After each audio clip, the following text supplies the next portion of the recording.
So let me show you what untreated ADHD is likely to have associated with it over time. And this is from my own longitudinal study and others. First of all, school is the major area of impairment, but we all know that. They're more likely to be held back in school. A third of them quit high school without finishing. Only 5 to 10% ever finish college. So undereducation is a classic ADHD impairment.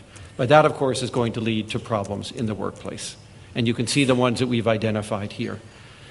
And it's also going to lead to problems in driving, because we know the single biggest cause of auto accidents in the North American population is in-vehicle distraction. And this is a distractibility disorder. So no surprise, they're going to have problems. But they have problems at all levels of driving, as you see here. More speeding tickets, more car accidents, multiple accidents, worse accidents, and as a result, they're going to have their licenses suspended 3 times more often than other people. So driving becomes a major problem. In fact, as has been said, there is no disorder that interferes with driving to the degree that ADHD does. So this is a major area of impairment, which is why your Canadian Pediatric Association has now recommended that if pediatricians see a teenager who's about to start driving and they have ADHD that is at least moderate in severity, you need to medicate them while they drive. I would say that that should be the case for nearly all clinically referred people with ADHD, because if they're clinically referred, they probably at least have it to a moderate to a severe degree. Why is that? Because you can kill yourself, and you can kill other people as well with a motor vehicle, and we don't want to see that happening.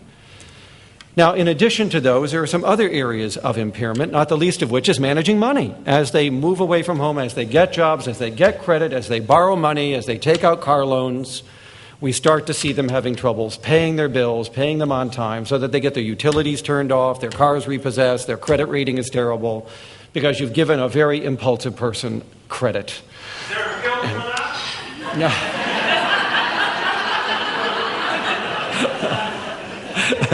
Boy, could we use that these days, huh? Everybody working for AIG would go on this.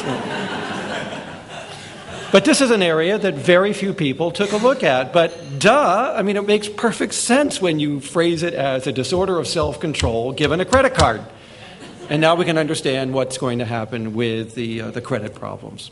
So obviously, they need more accountability in their financial management. Social problems are going to continue into adulthood for many, though not for all of them. They often, as adults, describe themselves as having trouble sustaining long-term relationships, particularly dating and marital relationships, or partnering with people. And we will see that they do experience divorce at a higher rate than other people do because of these difficulties. An area now that has been studied more in detail is the area of sexuality. We do not find more sexual disorders. So pedophilia, transvestism, or other difficulties are not more common in this population. What we do find, as you would guess, knowing an impulsive person, is greater risky sexual activity. Starting to have intercourse a year earlier than other teenagers, having more partners because they don't stay in dating relationships as long, not using contraception because they're so impulsive, all of which leads to a tenfold increase in teenage pregnancy. We now know, in fact, there is no better predictor of adolescent pregnancies than ADHD. In my study, 32% of the boys had fathered a child by 19. 68% of the girls had been pregnant at least once before 19 years of age. So this is a disorder that predisposes to becoming a parent very young. And by the way, we saw the same thing in the parents of these kids as well. And that's because their parents have ADHD also. ADHD in adults leads to earlier parenthood than the general population would be experiencing. And then, of course, notice a 4-fold increase in sexually transmitted disease. So we have a group of individuals who, if not treated, are going to be experiencing impairments in every major life activity we have studied. There is no domain of life free of the influence of ADHD that we have yet identified, which is why we argue now for longer-term treatment across the week, across the year, and especially through adolescence, because most children, if they're on medication, it's for 3 years or less. And if they're in treatment programs, it's only for a few years or less. And what we have found in these studies is that childhood-only treatment was useless. Useless in terms of changing the life course of these individuals. Now, to understand why these disorders, why these impairments, that is, would continue into adulthood, we need to go back and understand that it's a disorder of self-regulation. And it's a quantitative deficit. So that begs the question, how far behind is this child? And so the rule that I have taught for years in our clinics to families, and it remains a very good rule of thumb, is the average ADHD child is 30% behind their age. Some are even more. But on average, across all ADHD children, it looks to be about 30%. So here's what I want parents to do. If your child is 10, he has the self-control of a 7-year-old. That is how long he can persist. That is how long he can remember. That is how long he can go without supervision. His ability to self-organize is that of a 7-year-old. Now, what would you do for a 7-year-old? How would we arrange homework? What else would we be doing around chores, around social functioning, around independence from parents? You wouldn't be doing as much as you would with a 10-year-old. You would not allow as much responsibility, as much freedom, as much independence. So I want parents to be lowering their expectations to the child's executive age.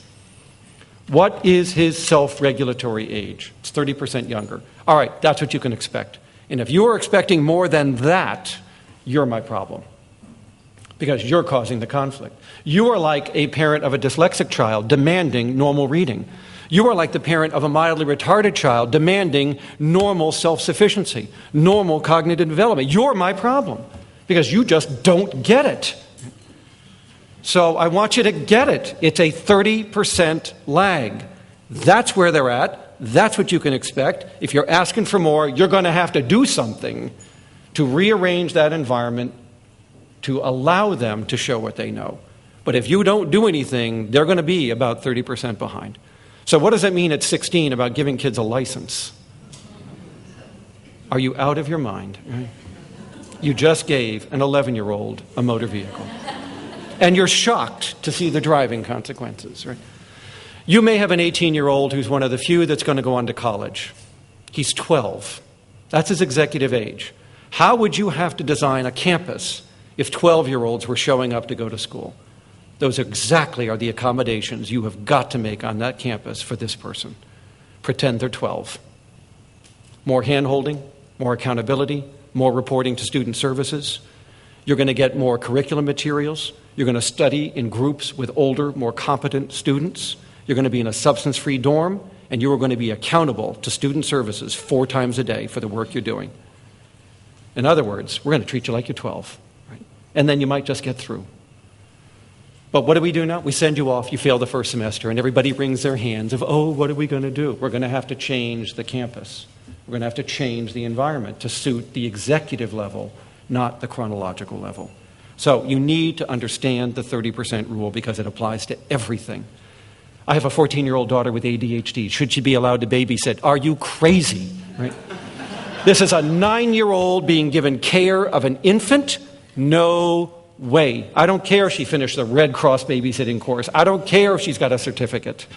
We don't let 9-year-olds attend 3-month-old babies unsupervised. And that is her executive age. You think this is hypothetical? We have legal cases of people even into their late teens and 20s who have killed babies out of anger, out of impatience, out of immaturity, out of not knowing what to do when the baby got upset, and then their emotion comes to the forefront. So we don't want to go there. So you should be looking at all of these avenues of independence and applying the 30% rule to them.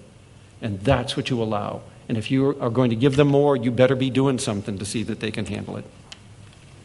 Okay, we want you as a parent to understand that every treatment plan has to have these 4 components, or it's not going to work. Component number 1, you've got to get a good evaluation. You have got to see an appropriate, knowledgeable professional. It doesn't matter whether it's a developmental pediatrician, a child psychiatrist, a child psychologist, or a behavioral neurologist, as long as they are well-trained and knowledgeable about ADHD. That's the trick. It's not the degree. It's the knowledge, it's the training, it's the experience. Do they see lots of ADHD kids and families or adults? So we need an evaluation because 80% of these people have another disorder, and that's going to need to be treated as well. Next, families need to educate themselves. We'll talk more about that. But you need to become an expert about ADHD or you're not going to know how to deal with it. Attending this afternoon has been a big step in that direction. Third, you need to understand that medication is the most effective thing we have. And that doesn't matter to me whether you like that or not. That is a statement of fact. We have no more effective interventions than these medications, which is why in the last decade we have moved them up in our priority of using them. It used to be that we would try everything else under the sun first, and only if they failed go to medication. Well, guess what? 80% of them failed, and we went to medication anyway. And we should have started with it to begin with, because it would have made them more amenable and more susceptible to the other psychosocial educational programs we were trying to do. So don't be surprised to learn that up to 80% of ADHD children will be on medication at some time in their developmental period, whether that is childhood or adolescence. Because there are times and places where you cannot institute a psychosocial treatment. If your child is driving home from the homecoming last night, which was over at the Delta Hotel, by the way, I checked in and there's a prom going on, you can't be there handing out tokens for following the speed limit. You know, this is idiotic to think that behavioral interventions are as good as medications. They're not. Where they're done, when they're done, they're good. But there are places where they can't be done. And now what do? The medications fill those gaps. So that's why we use them, and that's why you're seeing medication on the increase in both of our countries. And it is completely rational to do so. Then we make accommodations. That's what I meant by altering the points of performance using those 5 strategies we talked about, externalizing information. You need to create prosthetic devices in these places to help them show what they know.